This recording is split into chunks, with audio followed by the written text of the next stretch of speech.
신명기 28장 25절에서 34절 말씀까지 보도록 하겠습니다.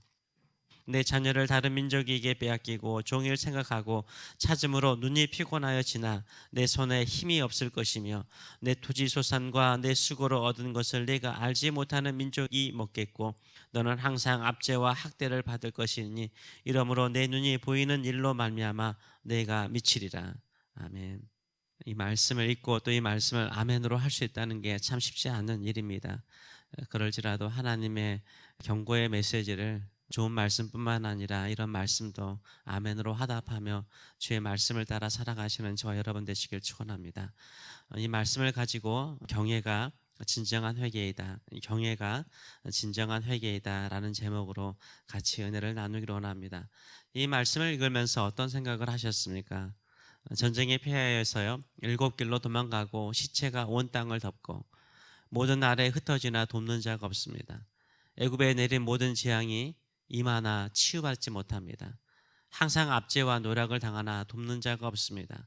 내가 고생하여 얻은 것을 내가 누리지 못해요. 다른 사람들에게 빼앗기고 그들이 누립니다. 자녀들이 포로로 끌려가도 그들을 구해낼 만한 능력이 없습니다. 이런 재앙이 나에게 임한다고 생각하면 정신 번쩍 들지 않습니까? 정신 번쩍 차리고 온전히 하나님을 찾고 하나님의 말씀대로 살아야겠다라고 이렇게 생각을 하십니까? 아니면 그냥 좀 조심해서 신앙생활 하라고 주의 정도로 생각을 하십니까? 누가 하나님의 말씀대로 살 수 있나? 어느 정도 조심하라고 경고하는 정도로 생각을 하십니까? 대부분의 사람들은 이런 재앙은 그저 우리에게 겁을 주어서 조심하라고 경고하시는 것으로 가볍게 여기는 경향이 있습니다. 가벼운 경고등으로 생각하는 거죠. 경고등을 가볍게 여기다가는 큰 코 다칩니다. 하나님께서 에덴 동산을 창설하시고 아담과 하와를 거기에 두시고 동산을 관리하게 하셨습니다. 이때 하나님께서 아담에게 경고하신 말씀이 무엇입니까? 창세기 2장 16절과 17절의 말씀을 보게 되면 이렇게 말합니다. 여호와 하나님이 그 사람에게 명하여 이르시되, 아담입니다. 그 사람에게 명하여 이르시되 동산 각종 나무의 열매는 내가 임의로 먹되 선악을 알게 하는 나무의 열매는 먹지 말라.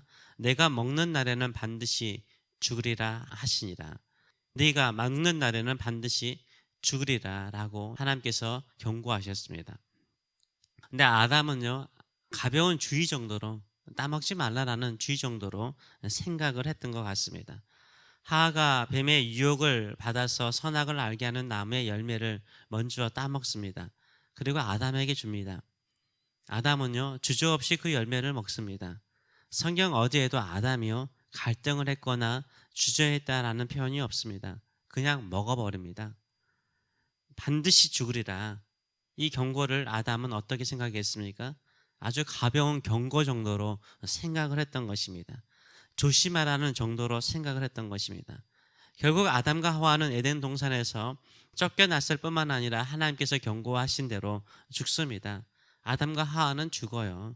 창세기 5장 5절은 아담은 934세를 살고 죽었다라고 분명하게 기록하고 있습니다. 하나님의 심판이나 경고를 가볍게 여기지 마세요. 조심하라. 이 정도 겁을 주는 정도로 생각하지 마세요. 반드시 그 재앙이 임합니다. 우리는 두려움으로 하나님의 말씀을 따라 살아야 됩니다. 하나님께서 하신 말씀을 하나님께서 반드시 이루신다는 것을 믿는 것이 경외죠.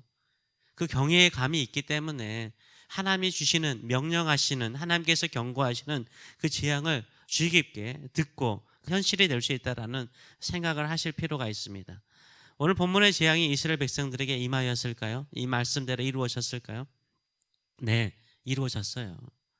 이스라엘 백성이 하나님을 떠나고 우상을 숭배하며 하나님의 말씀을 떠나자 하나님께서 이들에게 말씀하신 재앙들을 허락하시죠. 모세 이후에 이런 재앙이 계속해서 이스라엘 백성들에게 임하였다라는 것을 우리는 구약 성경을 통해서 알 수 있지 않습니까? 이 말씀대로 이스라엘 백성들은 수많은 침략과 공격을 받고 죽고 빼앗기고 흩어졌습니다. 돕는 자가 없었어요. 절대 하나님의 말씀의 재앙을 가볍게 여기면 안 되는 거예요. 구약의 하나님이나 신약의 하나님이나 동일하신 하나님이세요. 하나님께서 이렇게 심하게 말씀하시는 것은, 이렇게 구체적으로 자세히 재앙을 말씀하시는 것은 아담에게 말씀하신 반드시 죽으리라는 말씀 하나로는 사람들이 주의 깊게요 생각하지 않음을 알기 때문인 거예요. 이렇게 구체적으로 자세히 아주 엄하게 경고해도요 우리는 잘 귀를 기울이지 않아요. 잘 귀를 기울이지 않아요. 아담은 하나님께서 경고하신 대로 죽었습니다. 이스라엘 백성은 하나님의 경고대로 이 모든 재앙이 임하였고 징벌을 받았습니다. 하나님의 말씀을 그저 가벼운 경고 정도로 여기지 마세요. 하나님을 경외하는 마음으로 하나님의 말씀에 대해서 두려워하시는 저와 여러분 되시기 바랍니다. 역대하 34장의 말씀을 보게 되면 유다 왕 요시야 시대, 이때쯤 되면은 이제 유다가 멸망의 시기가 가까워지죠. 요시야 시대예요. 예루살렘 성전을 수리하다가 성경책을, 율법책을 발견하게 됩니다. 이 성경책을 요시야 왕 앞에서 읽죠. 이때 요시야 왕은 율법에 말씀을 듣고 곧 옷을 찢어요. 회개하죠. 두려워하죠. 이 말씀이 구체적으로 성경에 나와 있지 않지만 신명기 말씀이었을 것입니다. 그 가운데 오늘 신명기 28장 이의 말씀을 듣고 충격을 받는 거예요. 충격을 받아요.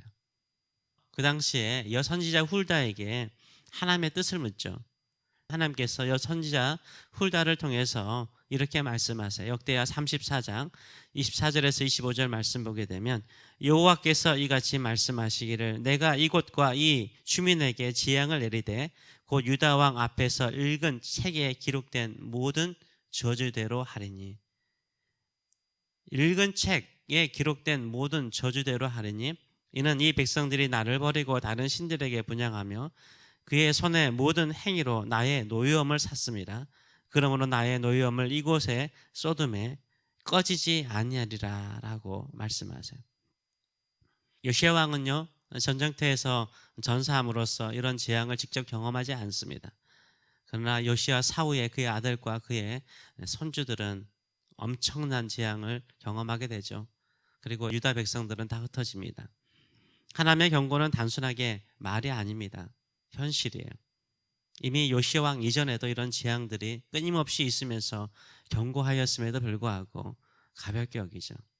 우리는 이런 하나님의 무서운 경고를 들으면 어떻게 생각합니까? 우리는 하나님의 자녀이니까, 하나님은 사랑이시니까 절대 이런 재앙은 우리에게 있지 않을 것이라고 생각을 합니다. 이런 생각은요 바리새인들이 가졌던 생각과 크게 다르지 않죠. 바리새인들은 뭐라고 생각했습니까? 우리는 아브라함의 후손이다. 하나님이 선택하신 아브라함의 후손이다. 절대 버림받지 않는다. 우리 구원받는다. 이렇게 생각을 했어요. 이런 바리새인들을 향하여 세례 요한은요 회개에 합당한 열매를 맺으라는 거예요.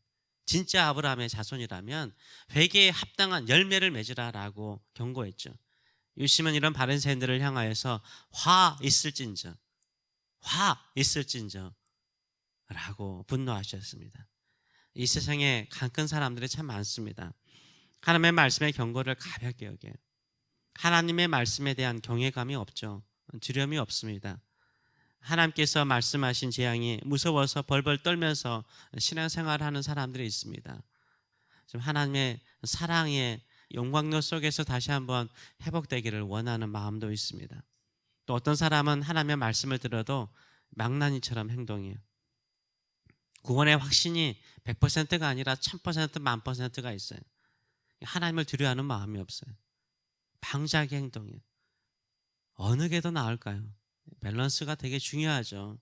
그러나 극단적인 두 가지 가운데 어느 게 더 나을까요? 저는요 두려움 속에 늘 하루하루 회개하며 사는 사람이 훨씬 낫다고 생각을 해요. 하나님을 두려워하면서요 하나님의 말씀을 두려워하면서 하나님을 경외하면서 좀 더 하나님의 말씀대로 살고자 하는 마음이 훨씬 낫다고 생각을 해요. 두려워하는 마음도 없이 경외하는 마음도 없이 그냥 세상 사람과 똑같이 사는 거예요. 다른 게 없어요. 그러면서 하나님의 사랑을 찬양해요. 자기 합리화죠. 잠언 14장 16절은 이렇게 말합니다. 지혜로운 자는 두려워하여 악을 떠나나 어리석은 자는 방자하여 스스로 믿느니라. 스스로 믿는데요. 방자하여 스스로 믿는 거예요. 혹시 우리 스스로 믿고 있지 않아요? 하나님의 말씀을 믿는 것이 아니라 내가 믿고 싶은 거 믿지 않습니까? 공동 번역에서는 방자하다는 단어를 멋대로 날뛴대요. 멋대로 날뛰는 거예요. 새 번역은 이렇게 번역합니다. 지혜 있는 사람은 두려워할 줄 알아서 악을 피하지만 미련한 사람은 자신만만해서 조심할 줄 모른다는 거예요. 자신만만해서 조심할 줄 모른다는 거예요. 이런 말씀을 들을 때는 두려워해야 되는데 떨어야 되죠. 자신만만해서 나는 괜찮다 이렇게 생각한다라고 말합니다. 우리가 말씀을 들을 때마다 내 자신을 살피고 회개할 일이 있으면 회개합시다. 경외감이 진정한 회개입니다. 하나님을 두려워하는 마음이 진정한 회개예요. 우리 몸과 영혼을 지옥에 던지시는 하나님을 두려워하시는 저와 여러분 되시길 축원합니다. 하나님의 아들이신 예수님은 분명하게 말씀하셨어요. 마태복음 10장 28절 말씀. 몸은 죽여도 영혼은 능히 죽이지 못하는 자들을 두려워하지 말고 이 세상에 권세 있고 힘 있는 자들 두려워하지 말고 오직 몸과 영혼을 능히 지옥에 멸하실 수 있는 이를 두려워하라. 두려워하라. 경외하라 좀. 너희 몸과 영혼을 능히 지옥에 던지실 수 있는 하나님을 좀 두려워하라. 이렇게 말씀하셨습니다. 이 말씀에 주의를 기울이고 힘을 다하여 뜻을 다하여 정성을 다하여 주 하나님만을 사랑하고 그분의 말씀을 따라 살아가시는 저와 여러분 되시길 축원합니다. 기도하겠습니다. 살아계신 하나님 아버지 은혜를 감사드립니다. 우리는 방자히 행할 때가 많습니다. 스스로 믿을 때가 많습니다. 말씀을 믿는 척 하면서도 내가 믿고 싶은 것을 믿고 내가 원하는 것을 믿고 내가 스스로 생각하는 것을 믿기를 좋아합니다. 방자하게 멋대로 날뜁니다. 멋대로 행합니다. 이것이 우리 모습일 때가 참 많습니다. 이스라엘에게 내린 하나님의 수많은 경고와 재앙과 심판과 그 현실을 우리가 알고 있음에도 불구하고 우리의 마음에 하나님을 향한 두려운 마음, 하나님의 말씀에 대한 경외가 없다면 무엇이겠습니까? 굳고 굳어버린 우리의 마음을 용서하여 주시고 부드러운 마음, 성령의 충만한 마음을 가지고 늘 회개하며 능히 우리 몸과 영혼을 지옥에 던지시는 하나님을 두려워하는 마음을 가지고 주를 섬기는 저희들의 삶들이 될 수 있도록 축복하여 주시옵소서. 감사드리며 예수님의 이름으로 기도하옵나이다. 아멘.